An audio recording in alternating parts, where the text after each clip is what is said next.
amin'izay sehatry ny fampianarana zay atrany dia efa vonona tanteraka hiatrika ny fanadinana CEPE zay ataony faraka amby roapolo ny volana jolay ho avy izao ireo mpianatra.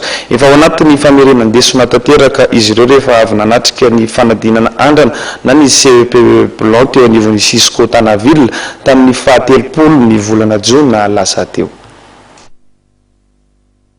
Efa vonona tanteraka hiatrika ny fanadinana ara-panjakana voalohany na ny CEPE izay nitanterahana amin'ny faraka amby roapolo jolay ho avy izao ireo mpianatra eo amin'ny EPP Analakely hiatrika izany. Efa ao anatin'ny famerenandesina tanteraka ireo mpianatra rehefa avy niatrika ny fanadinana ny CEPE Andrana na ny CEPE Blanc teo anivon'ny Cisco Tanaville ny fahatelo amby roapolo jiona lasa teo. Ny taranja famahana ny olana na ny problema no tena manahirana ireo mpianatra na ny taniny.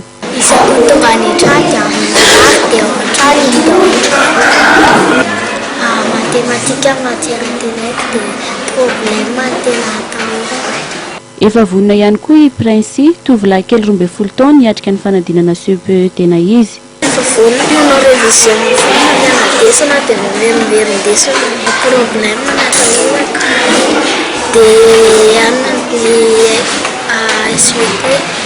Misy ny paikady hoentin'ireo mpampianatra amin'ny fomba famerenana amin'izao akatoko ny fanadinana CEPE izao.